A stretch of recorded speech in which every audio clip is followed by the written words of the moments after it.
राधे राधे दोस्तों, आज मैं अरबी के पत्तों के पकौड़े बनाने जा रही हूँ। ये रेसिपी पहले भी मैंने अपने चैनल पे अपलोड की थी, बट उसमें मेरी आवाज़ सही नहीं आई थी, इसलिए मैं दोबारा बनाने जा रही हूँ।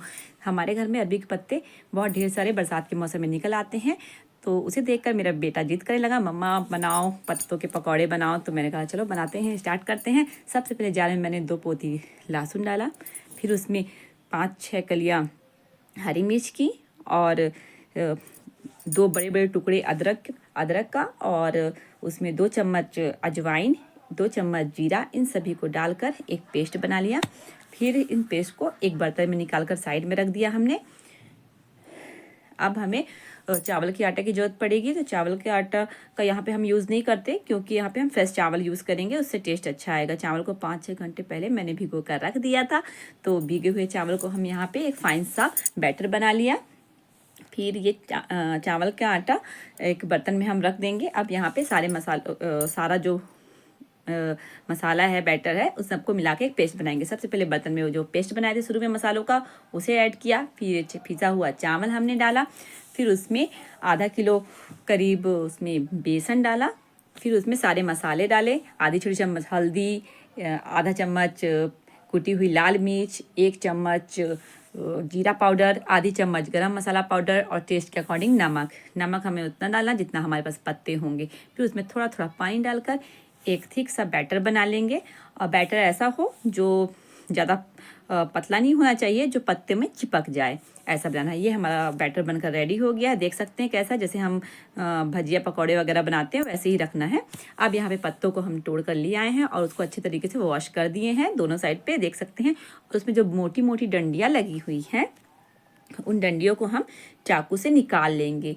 फिर चाकू से निकालने के बाद में वो हमें जब हम बंडल बनाएंगे तो डिस्टर्ब नहीं होगा। अब यहाँ पे हम एक एक पत्तों को रख कर उसमें ये जो बैटर बनाकर तैयार किया था, पेस्ट बनाकर, उसको लगाएंगे पकड़ के। यहाँ पे फट गया, ओके कोई बात नहीं, ये सब जब हम स्टीम करेंगे तो वो अपने से ही चिपक जाएगा। एक पत्ते पे हमने लगाया, फिर उसके ऊपर पे दूसरा पत्ता रखा, उसके ऊपर लगाया।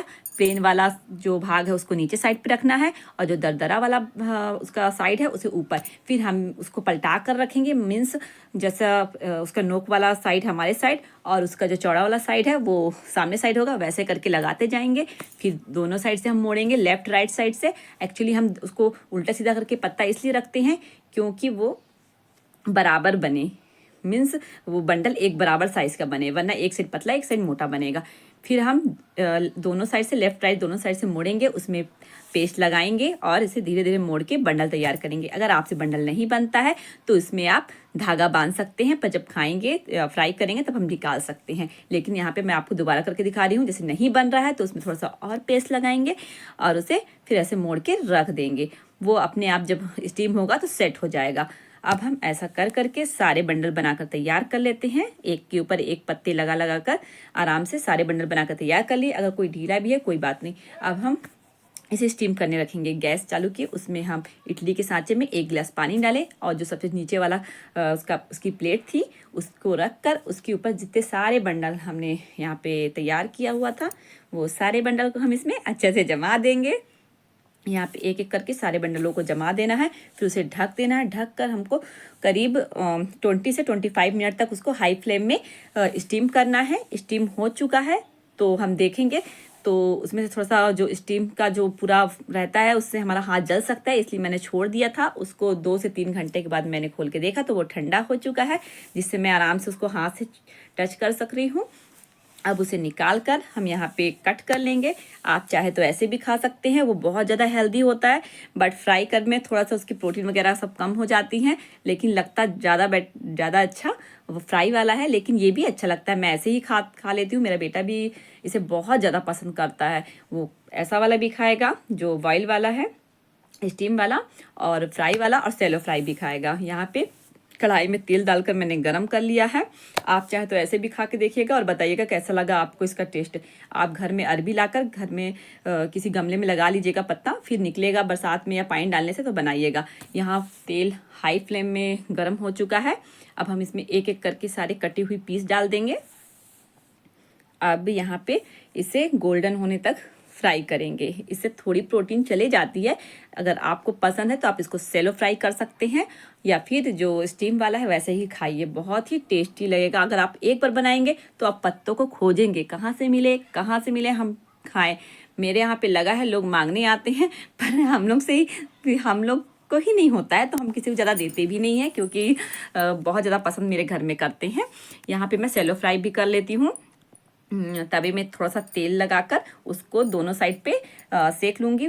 वैसा भी बहुत टेस्टी लगता है, क्योंकि मेरा बेटा जिद कर रहा है मम्मा मैं खाऊंगा, तो मैं उसके लिए थोड़ा सा जल्दी कर रही हूँ। इसको दोनों साइड पे सेक के उसे दे दूँगी खाने के लिए।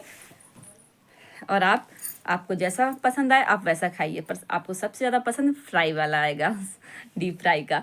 तो देखिए यहाँ पे अब हम इसको पलट देंगे, दूसरे साइड से अच्छा से सेक लेंगे ब्राउन होते तक। और यहाँ पे जो तवे पे मैंने उसको सेक रहा है उसको भी पलट देंगे, दोनों साइड से वो पक जाएगा। यहाँ पे पक चुका है, हम इसे निकालिए। जो तवे में हमने सेका था उसे आप खाइए और खा के बताइएगा कैसा लगा। और मुझे तो बहुत टेस्टी लगता है। अगर बनता है तो मुझे तो रहा नहीं जाता, जब मैं निकालती हूँ ना तो बॉयल वाला ही खाने लगती हूँ मैं, जो स्टीम वाला है। अब ये यहाँ पे पक चुका है, अब से हम एक एक करके सारे निकाल लेंगे।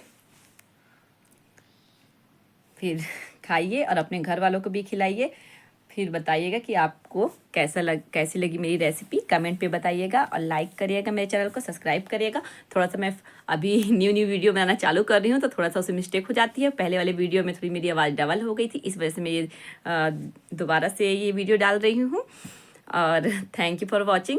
अगर इसमें कुछ आपको ऐड करना है, किसी के साथ में खाना है, तो वो आप उसमें खा सकते हैं सॉस वगैरह में, पर मैं इसे ऐसे ही खाती हूँ, क्योंकि इसका फ्लेवर किसी और के साथ मिल जाएगा तो उतना मज़ा नहीं आएगा जितना आता है। देखिए जो पत्तों का और मसालों का फ्लेवर है, तीखा चटपटा, बहुत अच्छा है।